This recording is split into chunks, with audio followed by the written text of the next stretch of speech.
we are going to record this session, and we are going to record this for the European Public Sphere's Future archive.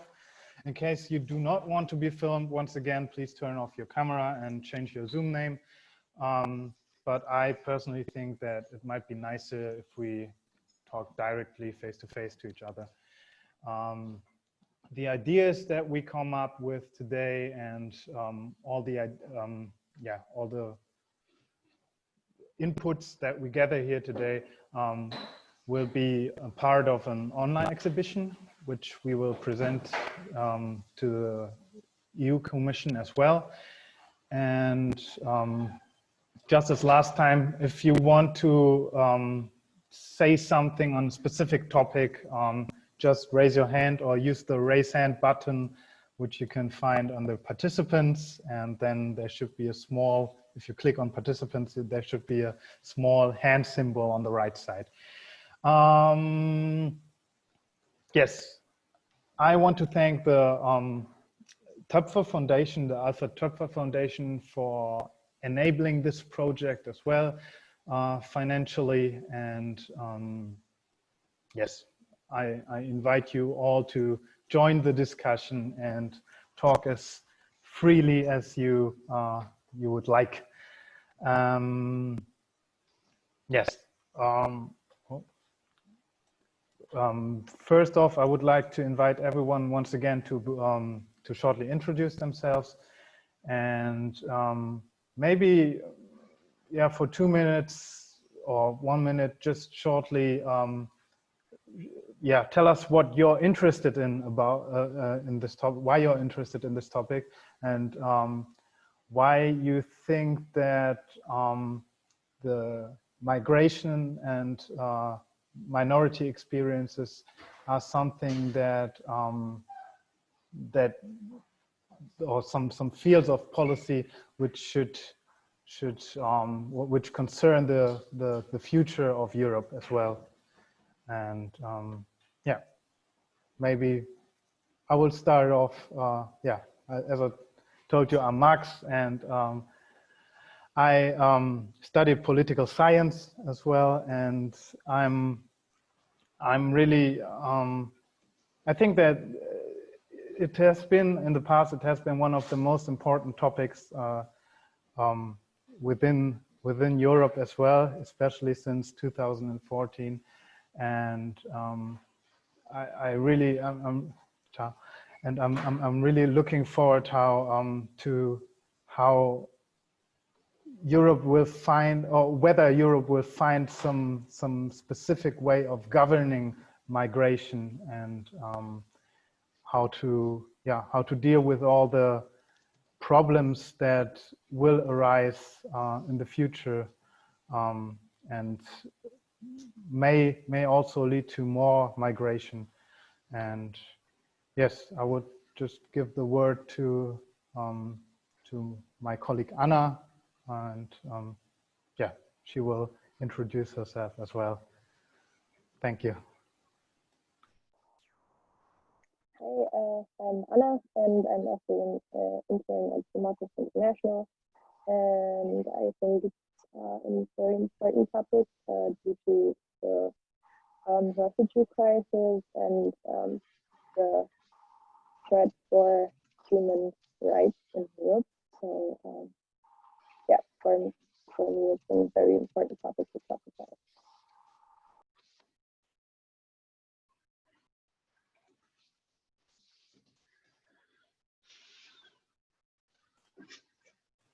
Rainer, how about you? Do you? Yeah. Hello. Hello everyone. Nice to be here. And yeah, I'm also very interested in this topic. And I think for me, I think one would say that I'm also a migrant myself in Europe. So I'm from South Africa. And so it's sort of on a personal level, it's something that's relevant to me, even though I know a lot of it has to do also with refugees, which I'm not. And so, I mean, there's differing sort of circumstances and differing experiences for migrants in Europe. And yeah, I think it's a very important topic that we need to look at, and we need to also have a constructive discussion about. So yeah, very, very glad to be here, and yeah, I'm looking forward to the discussion. Oh, and sorry, I forgot to introduce myself. Yeah, I'm a student in Göttingen, and I'm studying Euroculture, so it's basically European politics, cultural studies, and yeah, in a global context. So I lived in Göttingen, I lived in Poland, and now I'm living in Cologne. So yeah, thanks. Just maybe, Caro, if you want to introduce yourself and shortly Sure, yeah. talk about the topic. Sure. My name is Caro. I work for Democracy International, and I'm an immigrant too. So I think that's my personal relation to this topic. I'm from Belgium, but I live in Germany. I've had the great fortune to live in many different countries before I lived in Germany, and I think traveling or being able to go somewhere else for whatever reason you want to, or whether you are forced to, or whether that is something because you do because you're interested, I think it's just a human right. And so that's yeah, very shortly what interests me about this topic. Maybe Fong or Carlotta, if you would shortly like to introduce yourself, just do it. And we're just making the first round where everybody introduces themselves and yes, shortly tells us what they are interested in when it comes to migration and minority policies, and how this personally affects you. Yes, just tell us. Feel free to do so. Raise your hand and yeah.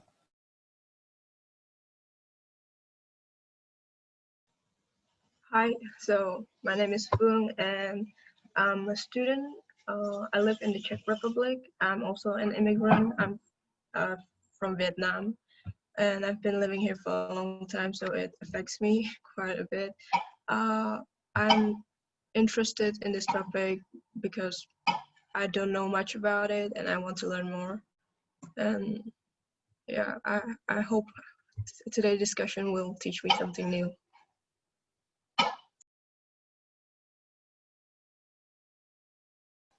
I'm always happy to see familiar faces here.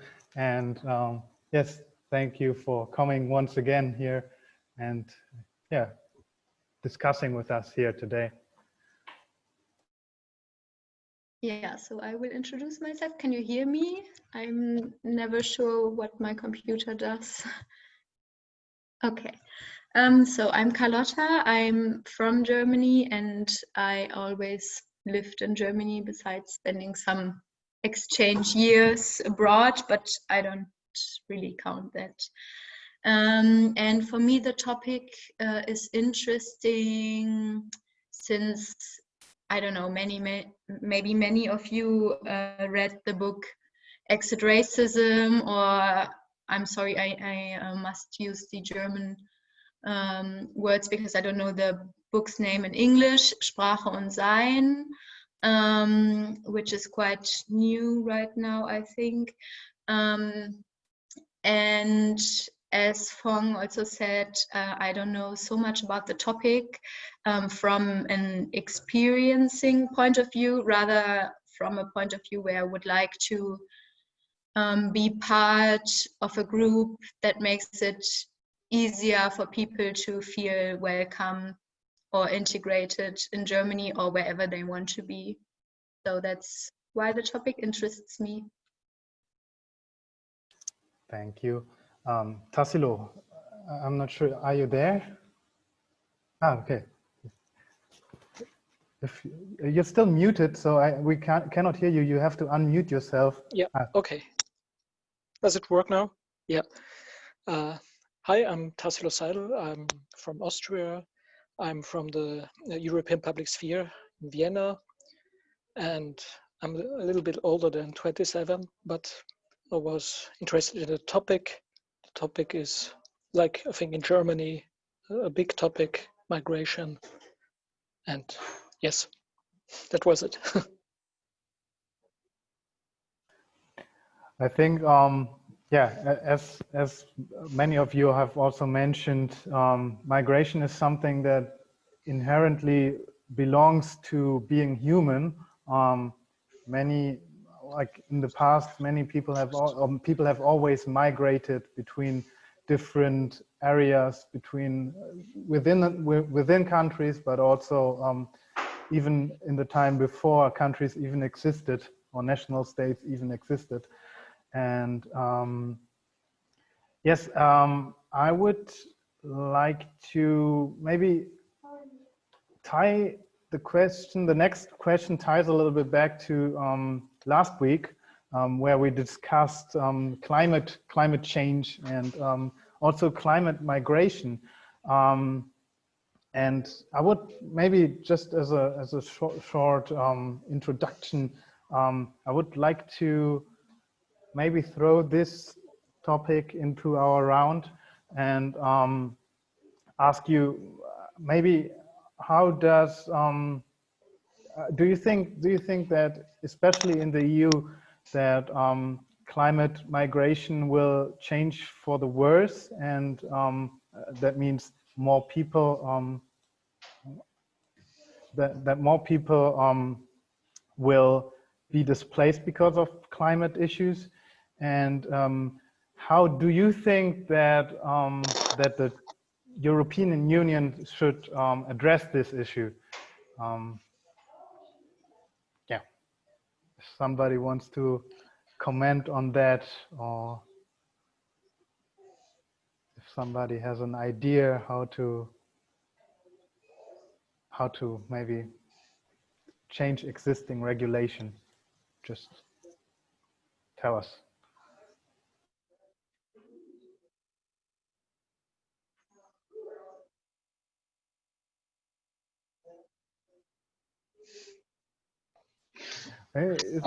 Yeah, I've got an idea. Yeah, so I think it's a very big question. Like, I think the way it is at the moment is you have to apply for asylum in the first safe country, and I think one way of being able to change that would probably be to have a sort of system whereby countries in the European Union receive a quota on the migrants that they need to take in. So that it's evenly expanded, and that some countries aren't allowed to, or allowed to not take in the required amount of migrants. So it should be fairly distributed across all the countries in Europe, which wasn't the case in 2015, where some countries just refused to take in migrants or refugees in that case. And I think that's one way of doing it. You have to have a system in order to, and also, I mean, it has to be fair. You have to have a system that can provide the necessary quality of life for refugees. What we saw now in Moria is absolutely unacceptable for the European Union. So we have to have a system that prevents incidents such as the Lesbos Moria incident. And as far as I understand, it is not getting better with a new camp after Moria burned down. So I think this will be an issue that even persists into the future. And I hopefully that I'm really hopeful that the European Union will come up with a specific solution to migration, with a common proposal. Yes, somebody. Yeah, I would like to add something, and I'm just trying to cause trouble now. I think quota is one thing. I feel sometimes a little bit like that's like the very least we could do. Like it's the minimum standard, right? I think you also have to think about where do people want to go, because, you know, it's like you arrive in a strange country, you might have family somewhere, you might have an idea, there's languages you speak and languages you don't speak, and languages you think you might be able to learn to speak, and languages that might be more difficult for you. I have a little bit of difficulties with this, like you're assigned to a country now and this is where you will be sent to. Like people need agency also, like you can't forget that, like these are people who've already had to leave their homes, who've gone through traumatizing experiences. Like at the very least I would like to choose where I live next, but this is a wholly different discussion, I think, but just something I wanted to add. I think we can all agree, or maybe if somebody disagrees, just do so, that the current situation is quite inhumane, and that things actually need to change. And but we do not need national solutions for that. We need some transnational or supranational solutions, especially when we're talking about solutions within the European Union. And yes, I see this as one of the biggest issues, or one of the biggest interconnected issues that Europe has to solve in the near future. And I'm worrisome about what might happen in the future, because migration often gets heavily instrumentalized. I maybe invite Fong, Carlotta, and Tassilo, if you could share some specific things of about how migration is being seen within your countries, or within your within the countries you are currently living in. Yeah, I'd like you to share these issues with me, with us today.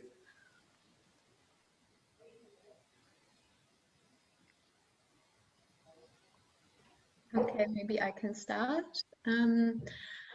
I think maybe there is not really one answer to this question. I think it's seen very diverse. I think, or what I find maybe even scary, is that even in my small group of people that I'm connected with in my daily life, there's many different points of view on seeing migration affecting Germany. Not really how it's seen in general, but most of the times it's compared to what migration does with Germany. And yes, I think there's people who see it not so scary, but as a human right, or scary and as a human right, to welcome people who are in need, and they see it as an act of what we signed as the Human Rights Convention. So there's not even a question if helping migration should be possible. I mean, there's many different ways of migration. If you come here or people come for any different reasons. So people have many different points of view on different kinds of migration. And even though there are many people who see it as a human right, from a human rights point of view, there's also people who don't even want to have anything to do with that, or try to understand what are the reasons of migration, or trying to see the point of views of migrating people. So yeah, I think in Germany it's very diverse topic, many different points of view, and many fights about those different points of views.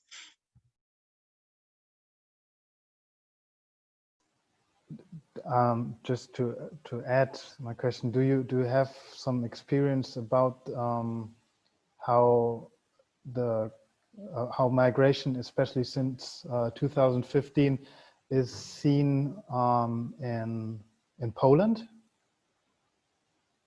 Would you say that, yeah, Carlotta, is there a difference in how it is seen in Germany and in Poland?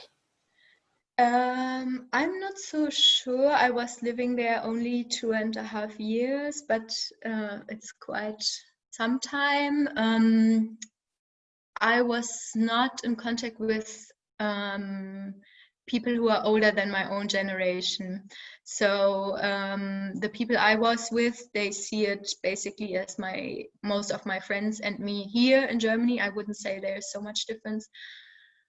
I think when you break it down or try to see it from the political way, maybe it's more offensive from the direct political view that they have a wider window in political speeches to attack publicly than in Germany, I think. But I don't know if there's really that much big difference that we would like to see when we compare Germany and Poland in the topic of migration. But I'm not sure. It's only my opinion. I don't know really. We all have our own views, and I think we can only share them here in this forum and try to discuss how we actually feel things should be like and ideally be like, and what we experienced so far. So how is it in the Czech Republic, if I may ask? What? Yeah, so I don't remember much correctly, but in 2014, Czech Republic was one of the countries that didn't allow many refugees to come in. Czech Republic is mostly like anti-migration, and among the biggest immigrant groups are like Russians, Ukrainians, and Vietnamese people, actually, and usually like they come in either with a student visa or a working visa. And like I just read like the Vietnamese community in Czech Republic is like a big, so like we have our own community and we share our experiences a lot. And I just read an article written about a Vietnamese poet, and she was like saying how that the Czech people like tolerate the Vietnamese community because we work hard here and we don't like cause any problems, but we're just tolerated, not respected. You see, that's one of the racist things about Czech Republic. But I don't know that I think like racism is everywhere, so nothing can be really done about it. I feel that we should at least always try to actually solve these issues, and hopefully I'm not sure about your personal experiences, as like maybe if you personally experience these issues, it's a much better or much more sophisticated perspective than I can only guess right now how things might be. But do you feel there is some, like, disregarding politics, do you feel that there's a civil society movement which is trying to support migration to Czech Republic, or would you say that the civil society in itself, or the society in itself, is rather critical of migration as well? if we disconnect politics on one hand and civil society on the other hand? So I don't know any organizations, but I do like in my peer group of friends and like this people of the same age is usually like pro, but the older generation is against it. Then I really hope that things might change in the near future in the Czech Republic as well, and hopefully we will somehow find a common approach for this. Caro, if you raised your finger? No, I just something small. If nobody else has something to say, I think that's something that we also experience here in Germany, or maybe in Germany less. I feel like there's a lot of active civil society, and the older generation is also thinks a lot about these things. But in Belgium, where I'm from, I also see this generational shift, that young people are much more open to immigration, and I just think, like, in a positive note, that this shows that there is something we can do about racism and about people who don't want refugees or migration. It's that, you know, all of these initiatives that have been going on for years, the way that we talk about it, the way that we write about these things, that it does change over time if we put the effort in. Yeah. So that's just also your point, I think, Max, is that when you see racism, you need to confront it, and over time it will change.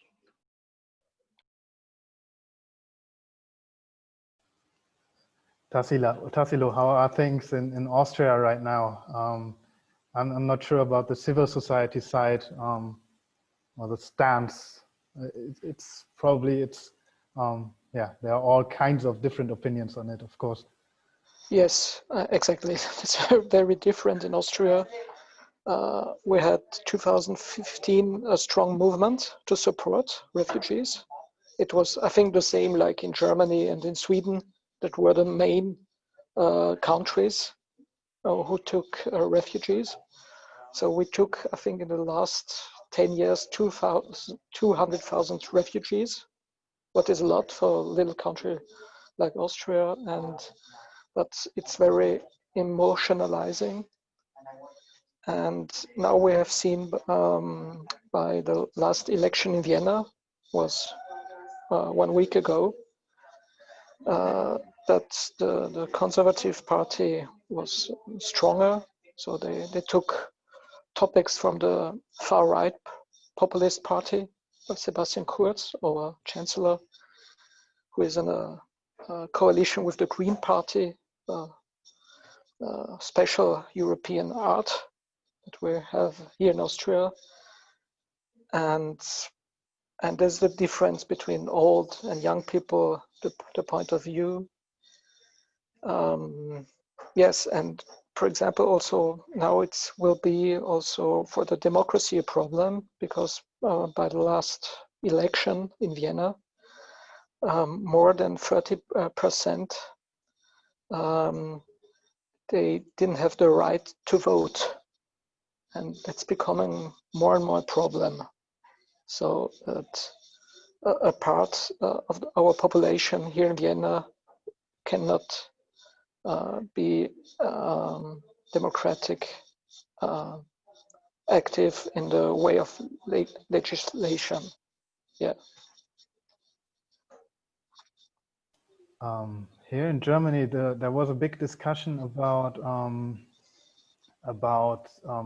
the different forms of migrations, or the different forms of migrants, which I really despised. I really despised this discussion, because everyone was saying that like we can take in people that, or not everyone was saying, but I've often enough I've heard the sentence that we can take people who have been displaced within because of wars, but on the other hand, people who try to find a place where they can improve their economic situation, we do not want those people here. And has there been a similar rhetoric in Austria as well? Has it been? Are you aware of any similar stances on that as well?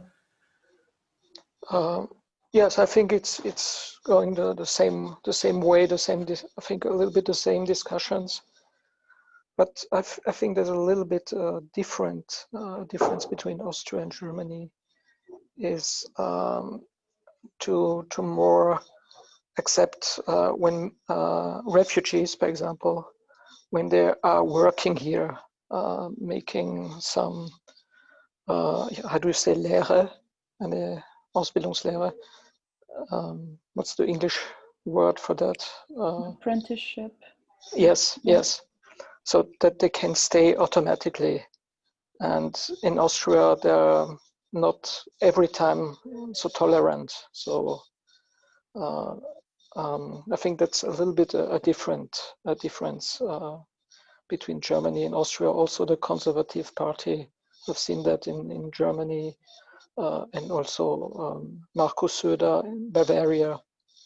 He's on the one point of view supporting refugees when they're working here and that they get legal status. And I think that's a difference between Austria and Germany. Hopefully we will sooner or later have some European approach on this. I'm not sure if this is realistic in the near future, but I think the differences between all the different countries within the European Union are like the biggest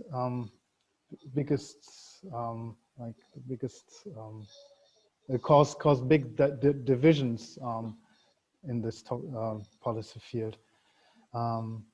Yeah, maybe Daniela and Klaus, you joined later. I'd like to invite you to shortly introduce yourself as well, and maybe tell us how the topic migration directly affected you, or what you think about these topics,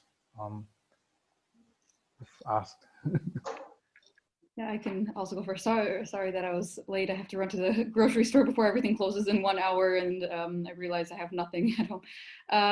Yeah, as far as the topic, well, I'm myself a migrant, I guess, in many different ways. First of all, I'm an American living here in Germany, but in the US, I'm also a Serbian immigrant. So I don't know what the proper term is for this, but I'm like a double migrant. So this has always been a part of me, and something that will always be a part of me. And I think, you made a really interesting point that there's almost a double standard about migrants, people who are seeking, who are fleeing war, and then people who are seeking a better opportunity. For example, that's why my grandparents back in the 70s flew to the United States for a better economic opportunity.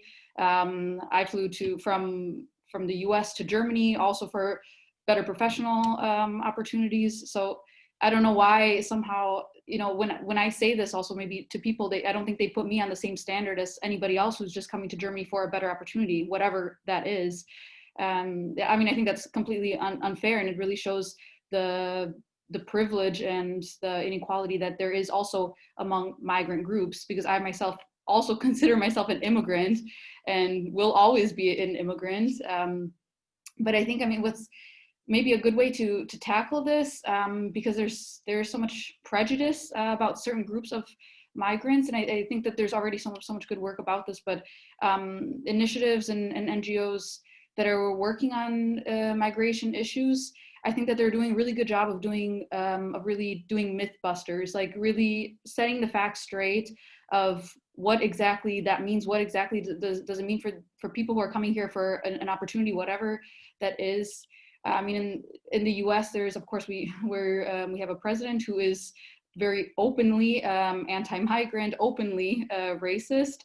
And I think in the good thing about this is that there's been such a backlash and such a movement of people who are coming out and setting the facts straight and saying, no, it's not true that migrants are coming to, you know, to suck our social system and to take, to just benefit. But, you know, here's actually how they contribute to the social system. And here's actually, you know, if there is costs related to this, it's 0.00, I don't know of what kind of budget. So, you know, there's all this misconception about all the facts surrounding migrants. And if you take in too many, the system, there's not a capacity for it, when actually there's plenty of space, there's plenty of capacity. And I think that this is what NGOs are doing really well, that are working on this topic, is setting this straight. And in fact, I think this is something that could be expanded even more, because I think this is where also it educates us, like the young pro-immigration generation, that we're prepared also when we're confronted with these kind of debates and these kind of arguments, that we can also say, actually, we have a rebuttal to that, because it's just simply not true what you're saying. And, you know, I mean, the fake news is a whole different topic, but I think it's really good that we, as people who are not working maybe directly in that sector, that we're also aware of this. And it's the NGOs doing that. I think that's, this education is really important that they do that.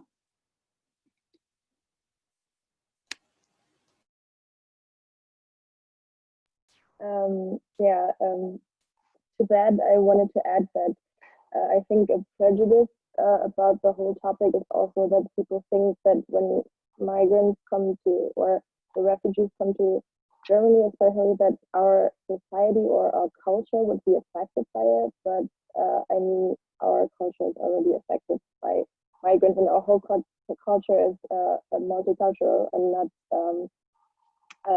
single Germany, you know what I mean? So I think that's also a problem, that people think it's like, where society is like static and culture is static and it should not change it, and it's supposed to be that way, but instead it's like more people from the outside affect our society and be like, just that is our society. So yeah, that's what I wanted to add. I think that's a really good point, considering that societies are not static or stagnant and are in an ever-changing, are in a process of change, and always have been. And what would you think, if there's no other question right now in your mind? Otherwise, raise your hand or use the raise hand function, as I mentioned before. What would you say, just thinking about some kind of utopian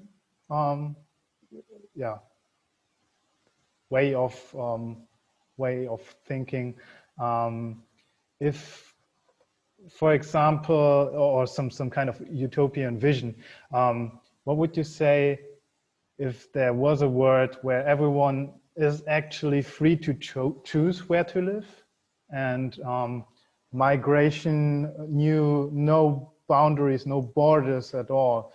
I understand that this is not really a realistic vision, at least not in the near future, but would you consider, do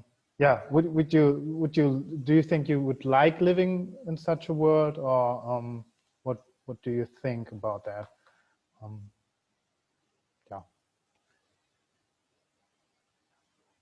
If anybody wants to comment on that, I hope my question is clear enough. It's some utopian thoughts I had in the past. Yeah, Tassilo. Yes, I was just a little bit thinking about this question.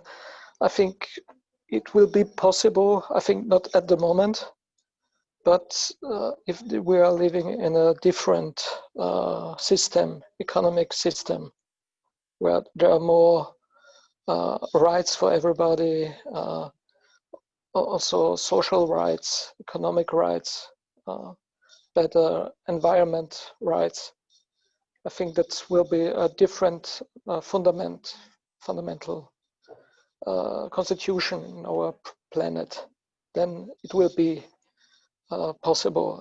At the moment, it will be difficult, but there are some concepts about this. By example, from Gerald Knaus. He made the deal between Turkey and the European Union, and now there's a new book published. Welche Grenzen brauchen wir? Yeah, it's at the moment only, I think, in German, the book. But you can watch some videos. Sometimes it does make a lot of interviews in English.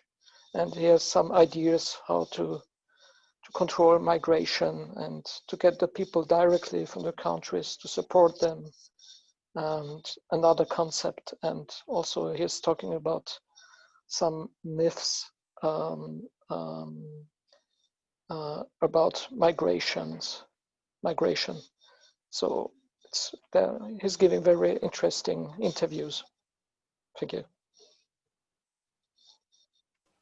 I think Gerhard Knaus, he's one of the most important migration scientists there are. So, would you consider such a world, like would you personally consider such a world livable, and or would you say that maybe like the cultural differences might be too big of an issue, or maybe they would yeah.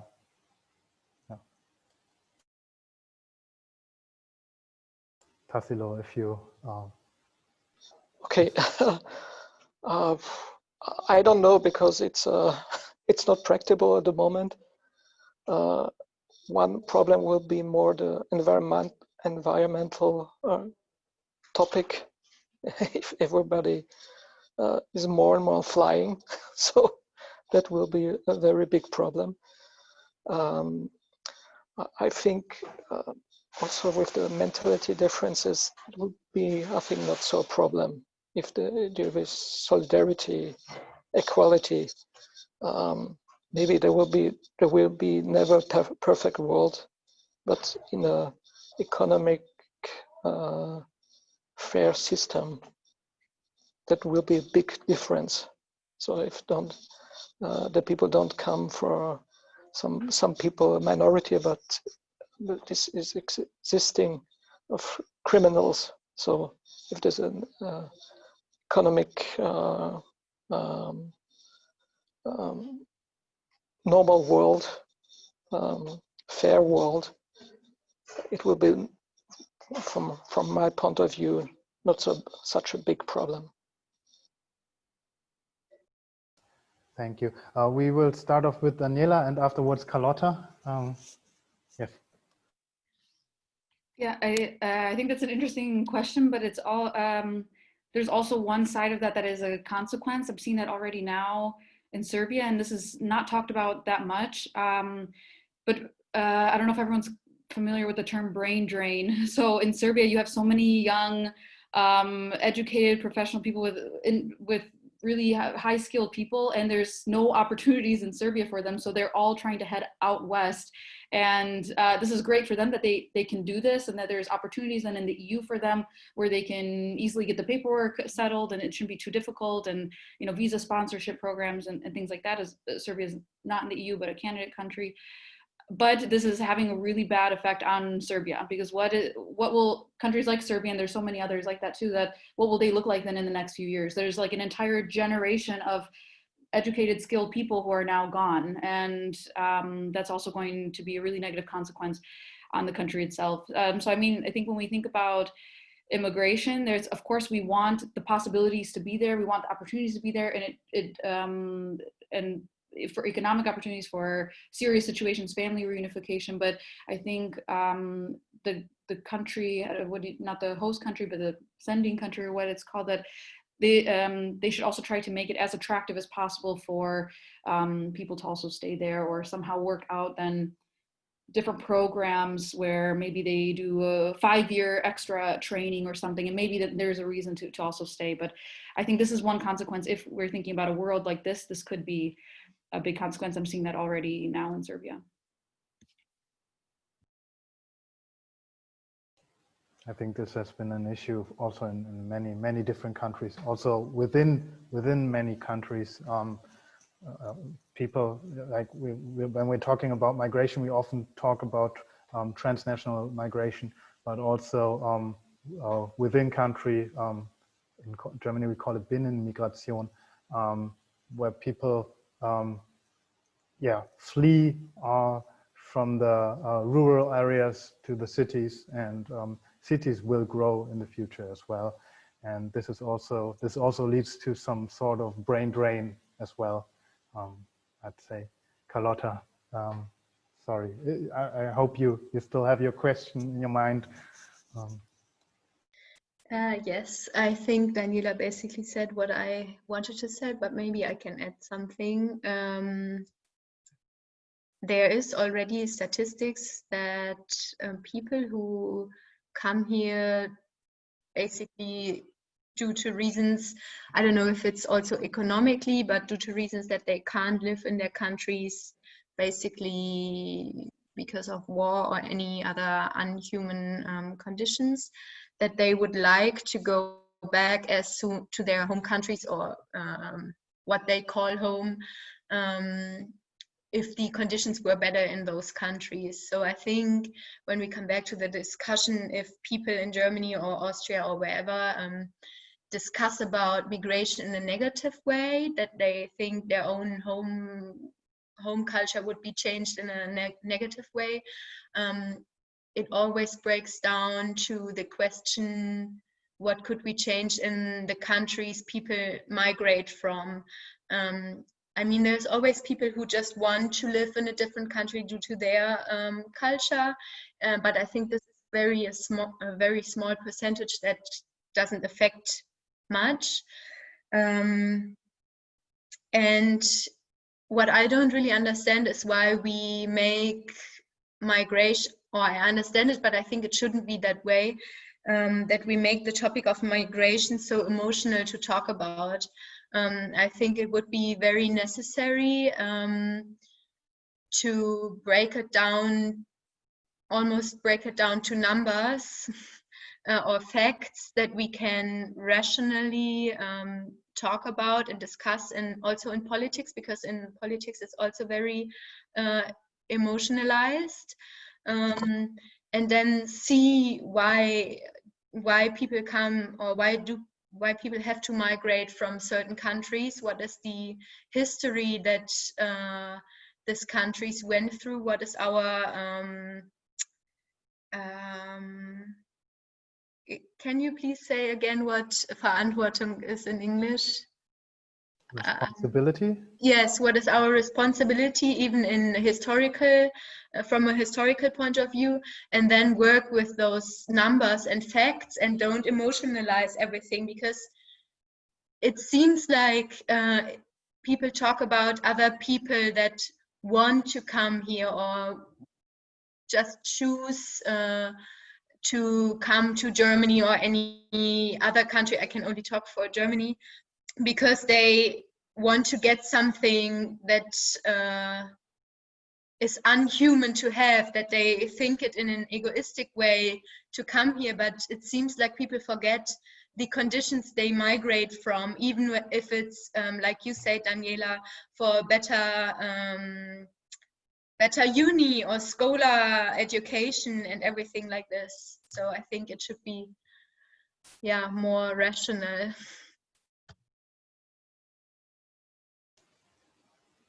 Yeah, Rainer, just take the word.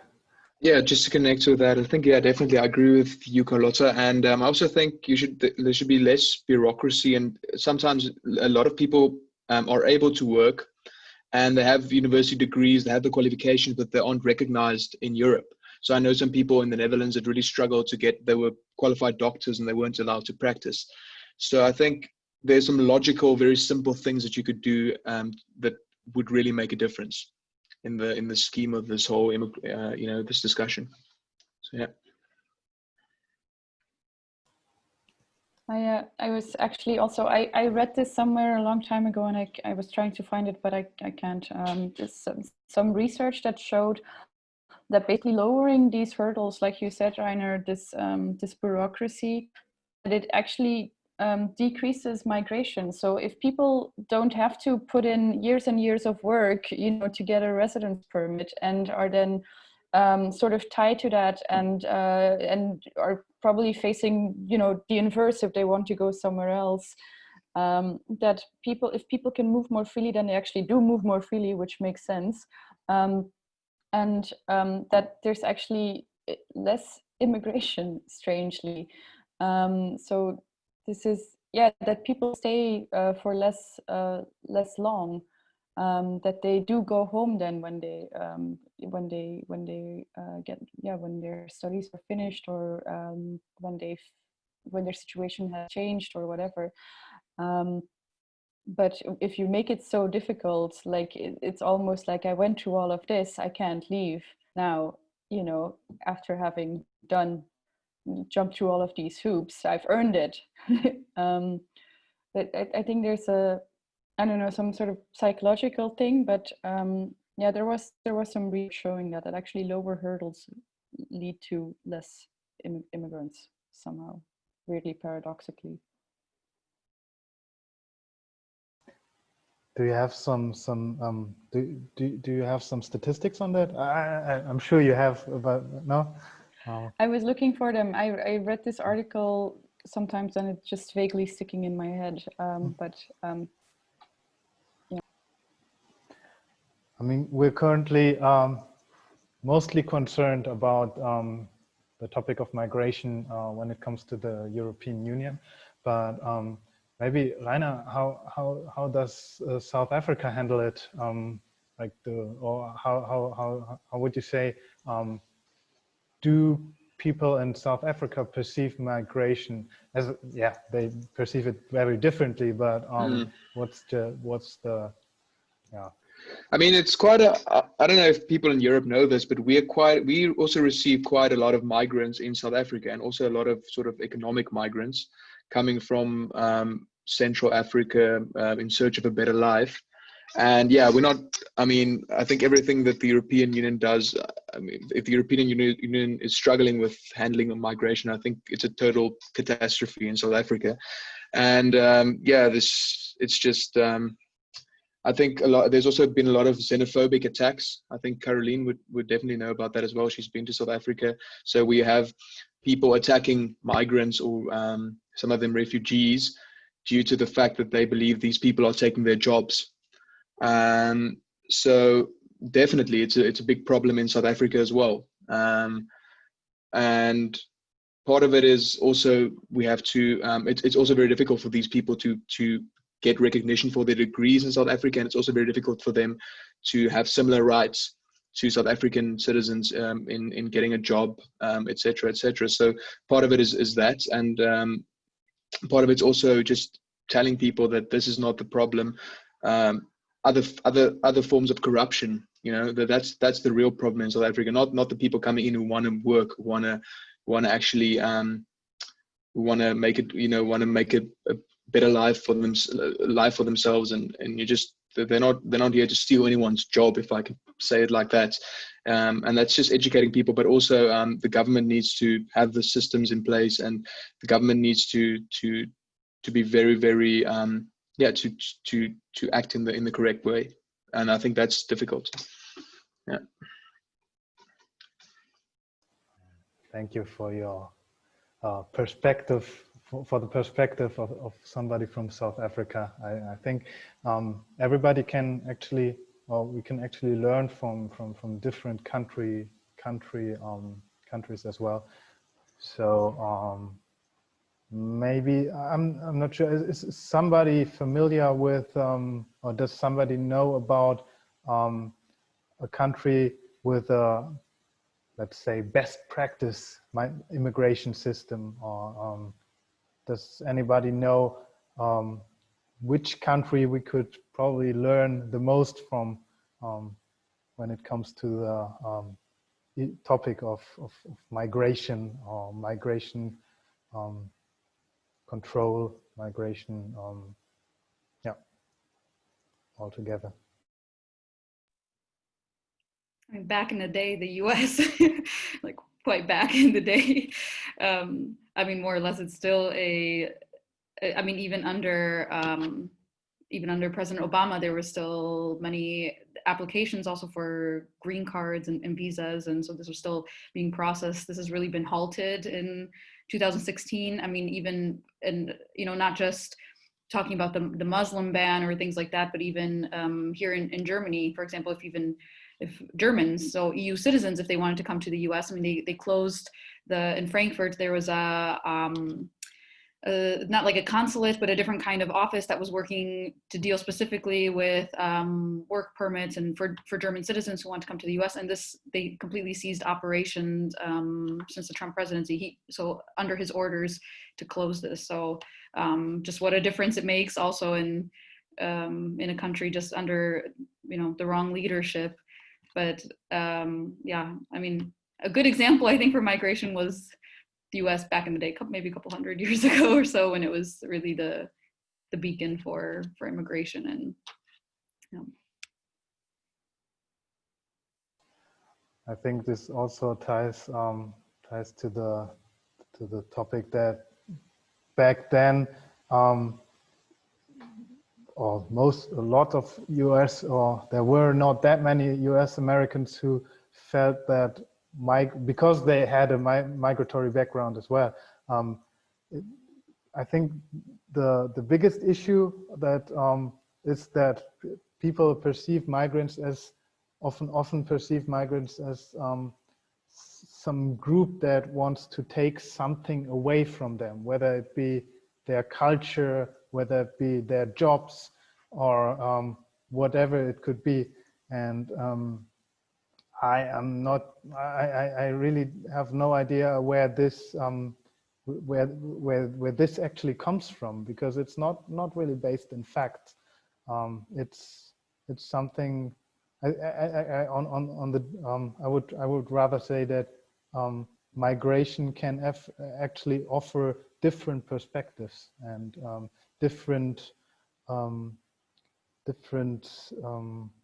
possibilities to solve global problems or interregional problems as well. Yes.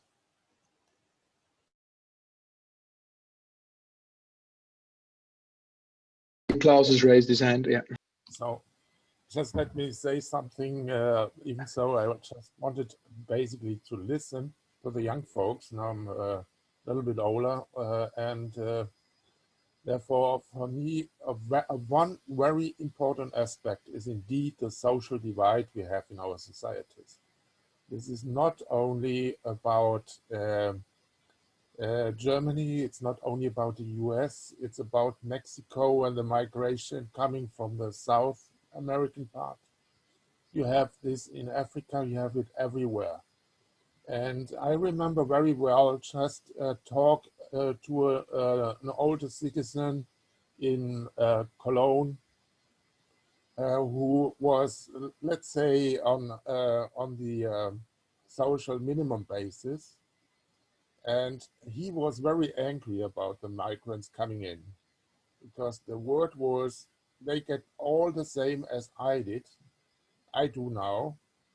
They get, but they also get an apartment and this and that and also this stuff. So, and if you look at this, the situation in Germany, you know already for yourself that we do not have enough apartments now for all.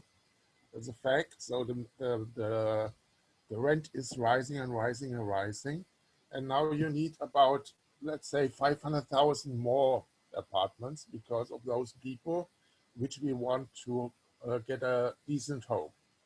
So there's the pressure on the lower part of this, the economic part of our society is getting bigger and bigger and bigger. And the same you have also from people coming from Guatemala, coming from Venezuela, coming towards the US, but the US is closing their borders. They have, how you say, they made, they talk to the Mexicans, and the Mexican government says, yes, we will keep them back from your border, and they do it. This means they now come all to Mexico. They stay in Mexico, and there are poor people also in Mexico. And what is happening is they will be, how you say, ausgenutzt. What's the English word for Exploited. Exploited. Exploited as they can. There is even what I hear, a kind of slavery now in Mexico, where the people coming from Venezuela, from Guatemala, run away from their countries, are exploited in Mexico. So this comes up even to misuse of teenagers and stuff. So this is a real big problem. It is, you cannot deny that your less rich country is, the more difficult it is for these people. And even here in Germany and also in other European countries, you have the same structure. And I think as long as we have this social divide in that extent, we will have problems with all these prejudices against migration.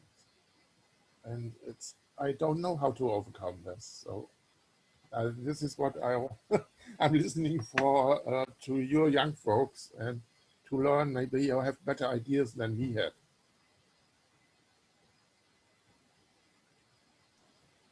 I wouldn't say that it's that this is something that is not solvable at all, but it is hard to solve given the current societal circumstances in the US, but also in the European Union.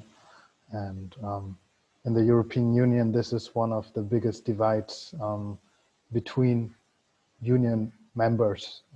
So we will probably chew on that for a while. Carlotta? Yes, I just wanted to comment on that because I think it lines out something that Tassilo earlier said, that problems like work in systems, and I think Tassilo, you said something like you can't imagine this utopian country or countries or world without borders within our economical system. And I think this connects what you said and Klaus said, that yes, for a good long-term solution, there must be changes in systems, but then from my point of view, human rights are not discussable, and there must be even short-term solutions, and isms are not really comparable. So for me, only my feeling that especially rich countries as Germany must find a short-term solution and work on a long-term solution by changing the system. But I think the problem of the social cleft, I don't know, is this an English word, but like really social gap, the social gap should not be a reason why politicians don't find a short-term solution for anything that happens now, even though I know that the long term is the problem, even with the legislature decades and everything like this. But I also think the main problem is probably what Tassilo said, the economical system. Still, I think there must be solutions now. And politicians are paid so much, and it's not only, or what I don't mean not only, but not only the young generation that must find solutions, but also the people who are paid very well for that. Only a comment. Thank you. I think this is a really good comment, and I completely agree with your point. I would like to, if nobody has any follow-up question on that, yeah, Anna, please.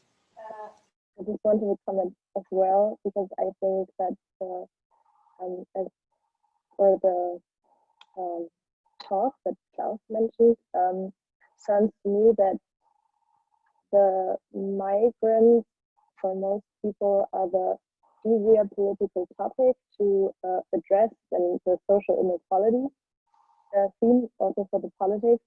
So they rather say the migrants are the cause of the trouble than the whole system, the social inequality. That's the main problem.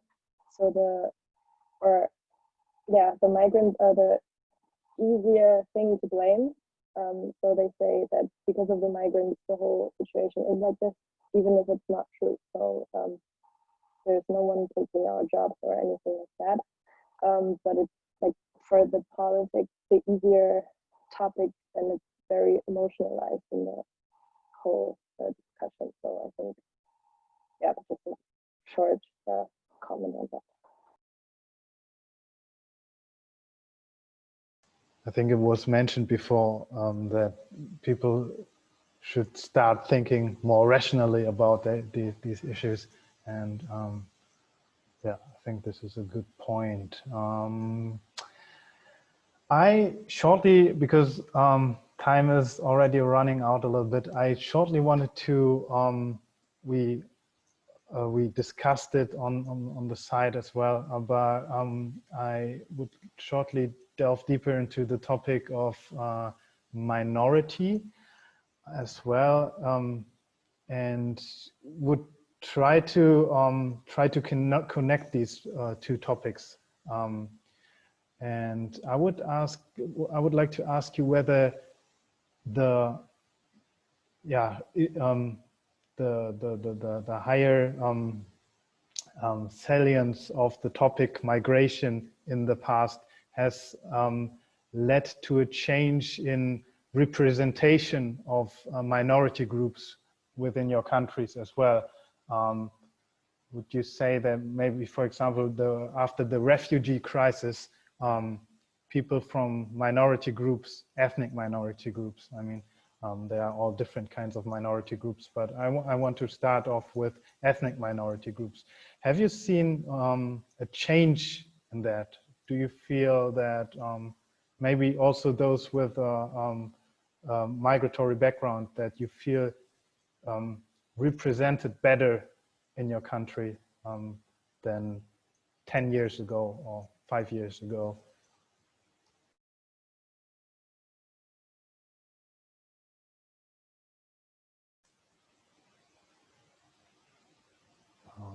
Maybe no idea so far. I think it's a long question, so people, yeah, you have to think about it for a short time, or maybe we can extend this to not just ethnic minority groups, but also when it comes to yeah, language. For example, Fong, if sorry if I misspell your name. Do you feel like you are politically well represented in the Czech Republic when it comes to like your background is well represented as well on the political side?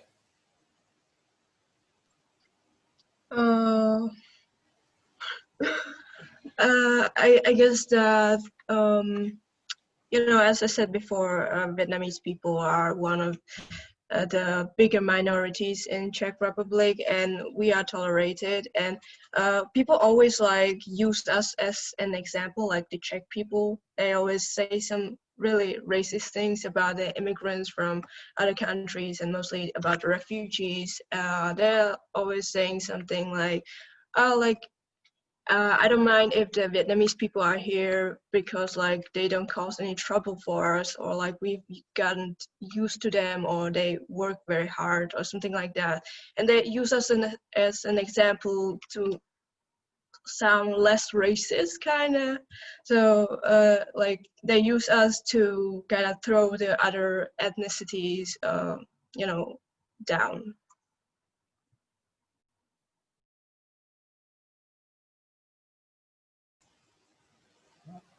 I'm not sure if somebody else wants to add something on that. It's yeah, I feel like in Germany it has been an issue that like minority representation has been an issue, and I would say that compared to, for example, 2010, I might check I might have to check the numbers, but there like the representation of minority groups within politics has become more and more important, and hopefully this trend will continue in the future as well. Yes, Anna, you wanted to add something? What I wanted to add regarding minority groups and immigrant groups, I think that the growth of the intolerance against migrants in the, for example, German society leads to also a kind of intolerance against minority groups. I'm talking about the attack on the Jewish community in Halle last year. So those kind of attacks are more often, I think, for in my view, maybe it's yeah, connected to the intolerance and the problem people think come from the migrant situation. So I think that's a problem that has to be addressed also by politics, that those minorities and also the migrant communities need to be protected.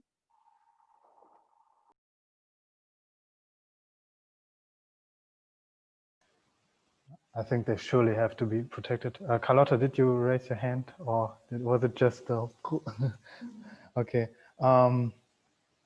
I'd say that especially when it comes to policy fields that are currently increasingly important.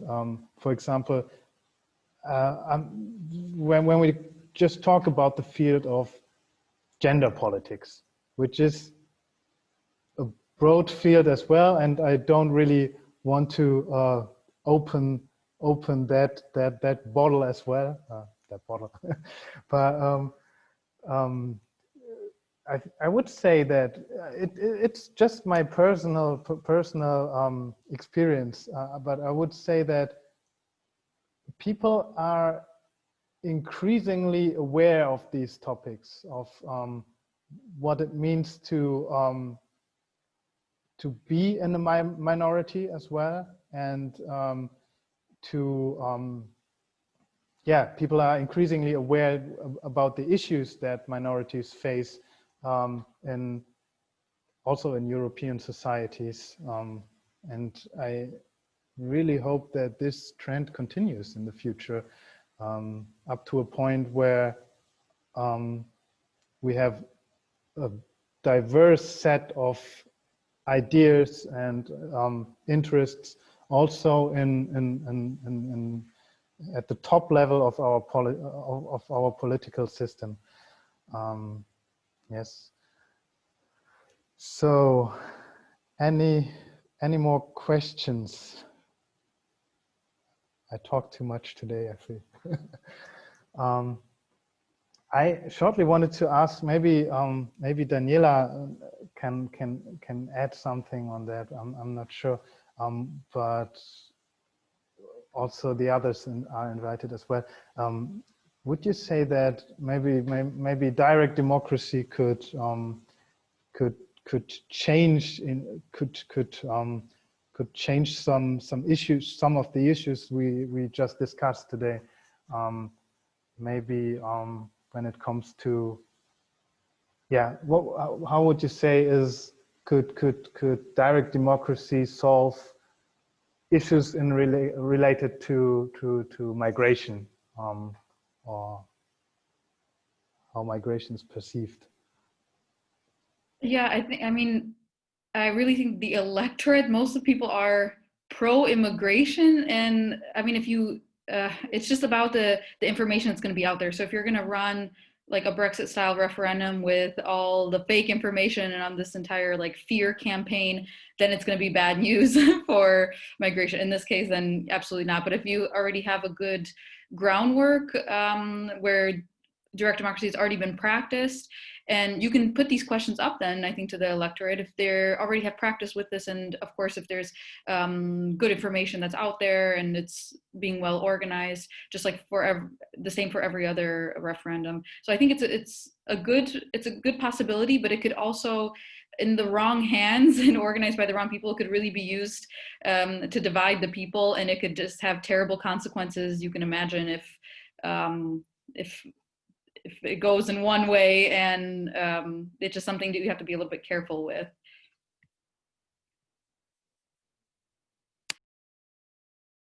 Yeah, Anna, and then Caro.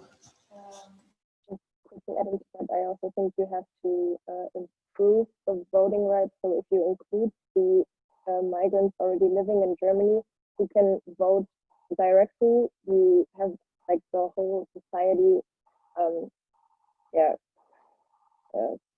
or show the whole society. And if you only take the Germans, I think it would be probably a bad thing to do. So, yeah. I agree with that. I think voting rights is who gets to decide that is an important thing there. I live in Germany now 3 or 4 years. I don't get to vote here, so so that's and there's a lot of people in that situation. But what I wanted to, I think what Daniela said is really true, and I think what's really important also is the system that's in place. If people are used to making decisions themselves, they also take that responsibility more willingly. Like, for example, in Switzerland is a country where people vote on questions, right? They have referendums 4 times each year. And it's questions that people come up with, and then they have to collect enough signatures. And if you collect a certain amount of signatures, then this question will be posed to the entire population, and they get to decide what the law will be. And this happens 4 times a year, so everybody has a lot of experiences with that. Everybody knows what the consequences of it are. People are aware that they will have to bear the consequences, which is not necessarily the case with Brexit. You know, that's sort of this one time you get to say something, and then people will shout whatever they want at you. Like, and it wasn't really about the Brexit question anymore. But in Switzerland, they vote on immigration quite often, and they voted last month. There was an initiative there by an extreme right-wing party to limit EU immigration, and the Swiss people voted against it, and they vote against it time and time again. So I think there is some practice that shows that people can actually take that responsibility. And yeah, I mean, you know, if you say you live in a democracy, then everybody gets to make the decisions, right? But if you can design a good process where everybody has the right information, and you take this emotional part, like Carlotta said, out of it, that people actually are pro-immigration, and direct democracy can be a really good tool there. Would this be possible on the European level as well, when we consider all the different national states? And yeah, for me, I hope so. I hope so. I think that everything is better than what we currently have right now, when it comes to preferences on or government preferences on migration and government consensus. No, what is it called? Like the agreements on Consensus. Yeah, consensus. yeah, anything is better than what we currently have right now.